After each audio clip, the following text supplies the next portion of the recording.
మహబూబ్ నగర్ జిల్లా కేంద్రంలో ఎంతో కాలంగా ఎదురుచూస్తున్న జిల్లా కోర్టు కాంప్లెక్స్ భవనానికి శంకుస్థాపన చేశారు. సుమారు 10 ఎకరాల స్థలంలో 83 కోట్ల రూపాయలతో అన్ని వసతులతో నిర్మించనున్న కోర్టు భవనాలకు హైకోర్టు న్యాయమూర్తులు justice Shravan Kumar, justice K Lakshman, justice Vijaysen Reddy, justice Madhavi, justice నర్సింగ్రావులు కలిసి భూమి పూజ చేశారు. సువిశాలమైన స్థలంలో అన్ని హంగులతో విశాల భవన సముదాయం రూపుదిద్దుకోనుంది. 5 నిమిషాలలో చేరుకునేందుకు వీలుగా నూతన కోర్టు భవనానికి 3 ప్రధాన రహదారులు అనుసంధానంగా ఉంటాయి.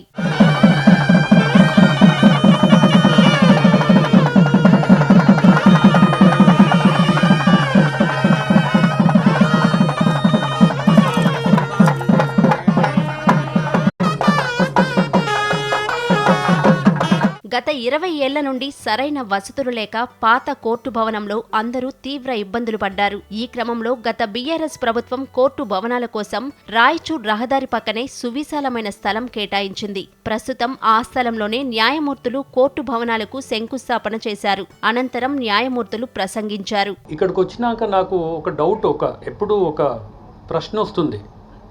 కొత్త కోర్టు ఇనాగ్రేట్ చేస్తే, అంటే it's in a very lighter way, మా సీనియర్ ఎప్పుడు చెప్పేవారు, కొత్త కోర్టు ఇనాగ్రేట్ చేస్తే, ఏదైనా ఇనాగ్రేషన్ చేస్తే కేసులు పెరగాల, ఉన్న కేసులు తగ్గాల. ఎట్లయితే మనం ఏదైనా ఇనాగ్రేషన్ చేస్తే we expect more cases. Is that right? Or ఉన్న కేసెస్ని అట్ ది ఎర్లియస్ట్ డిస్పోజల్ చేయాలా? No, it is a balance between both. If new courts buildings are inaugurated, it means that we have determined to give an effective and immediate relief to the litigants who come here. At the end of the day, what we have to do as the advocates and judges is that the constitutional rights which have been guaranteed by our Constitution of India should be safeguarded. So I think this new court building will give us a new dimension and see that the cases which are pending, as already my colleagues have submitted, so I don't want to extend on that. At the earliest, with all your support, to see that the litigants get their justice at the earliest and their rights are being protected. I thank one and all for giving this opportunity, and thank you all. Jai Hind.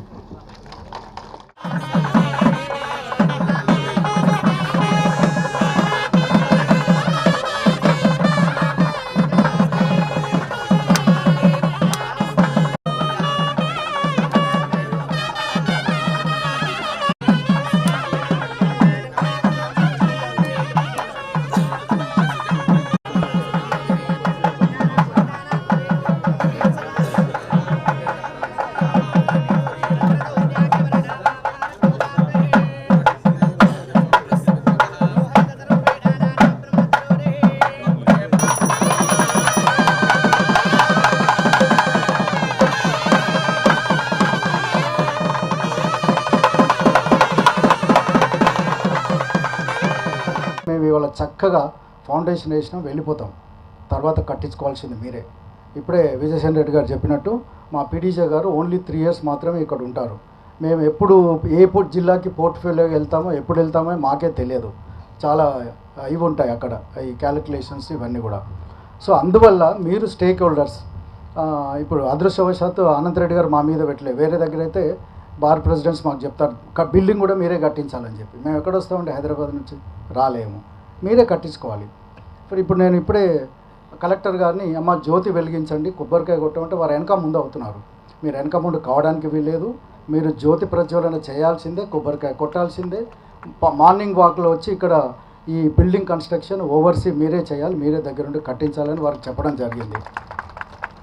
So ఇన్ని సమస్యలు ఉంటాయి. మన పేరుకేమో green channel అంటారు. ఇప్పుడు మీరు కలవగానే chief జస్టిస్తో meeting అయినప్పుడు green channel sir మీ building file ఏది ఆపమంటారు, కానీ జరుగుతున్నది ఇది. సో మన ఫైల్ కూడా, మన జ్యుడిషియరీ ఫైల్ కూడా వేరే ఫైల్స్కి దీనికి ఎలాంటి తేడా లేదు, భేదం లేదు. సో ఇవన్నీ మీకు ఎందుకు చెప్పానంటే మీరు వెంటబడి ఈ బిల్డింగ్ను కట్టించుకుంటారనేది నా యొక్క ఉద్దేశం. ఒక్కొక్క కోర్టులో 6,000 and odd పెండెన్సీ. సో ఒక్క మ్యాజిస్ట్రేటు 18,000 కేసులు హ్యాండిల్ చేయడం అంటే ఎంత కష్టం చెప్పండి. తర్వాత ఒక ఏడీజీ 3 కోర్ట్స్ హ్యాండిల్ చేయాల్సిన పరిస్థితి ఉంటే, సరే మొన్న ఏదో ట్రాన్స్ఫర్స్లో కొంతమంది జడ్జిలను వేయడం జరిగింది. బట్ మ్యాజిస్ట్రేట్ కోర్ట్స్ అన్నీ కూడా వేకెంట్గా ఉన్నాయి. పెండెన్సీకి ఒక్క జ్యుడిషియల్ ఆఫీసర్ అడ్వకేట్ మాత్రమే కారణం కాదు. పెండెన్సీకి every stakeholder is responsible for the pendency. ఇవాళ మీరు సుప్రీంకోర్టులో చూస్తే స్ట్రెంత్ వచ్చేసి 31 నుంచి 35 పెరిగింది. బట్ కేసెస్ కూడా 94,000 అయినాయి అక్కడ.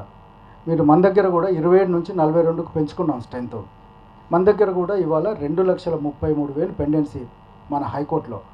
సో పెండెన్సీకి ఎవరు కారణం కాదు, ఏ ఒక్కరు కారణం కాదు. పెండెన్సీకి every stakeholder is responsible. నేనేం చెప్తానంటే, నా యొక్క ఆలోచన, నా యొక్క అభిప్రాయము, ఇన్స్టిట్యూషన్ ఆపలేం మనం.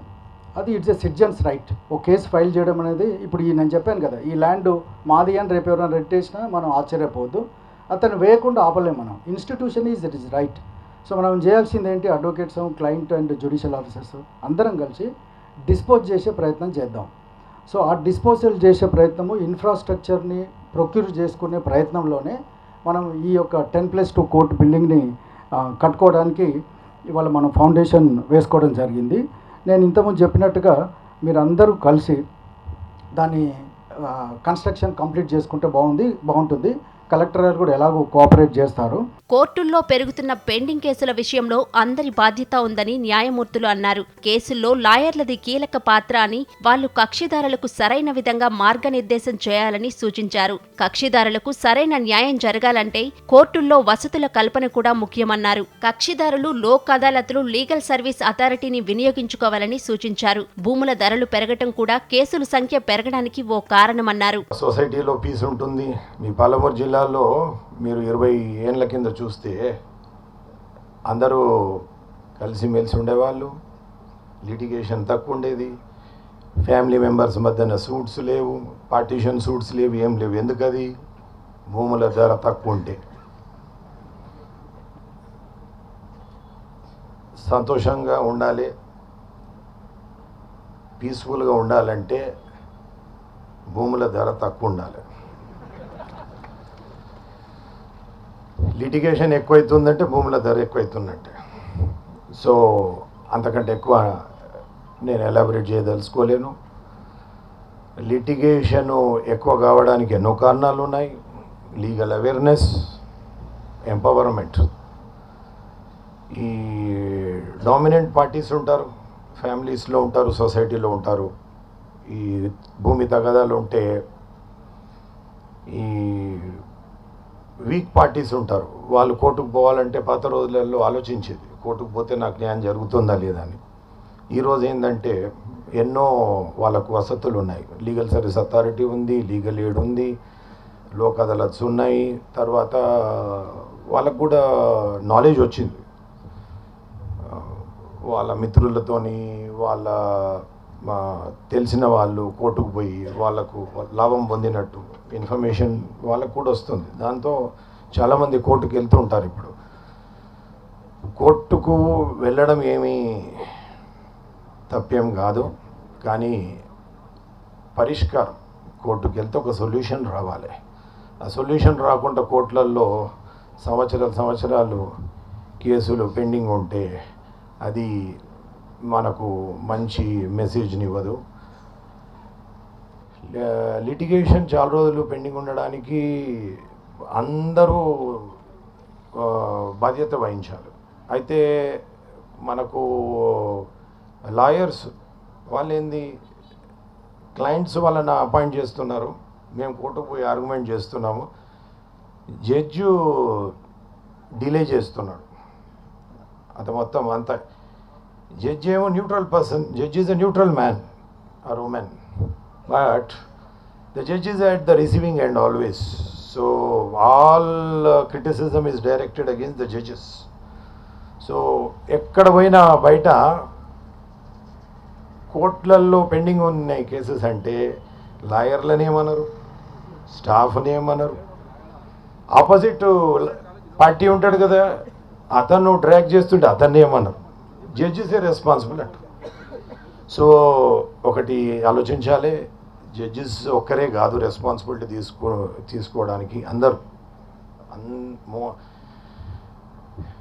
జడ్జి అయ్యి 5 సంవత్సరాలు అయింది. అయినా కానీ ఒక విషయం చెప్పడానికి నాకు సంకోచం లేదు. సొసైటీకి అందరికంటే ముఖ్యము లాయర్స్.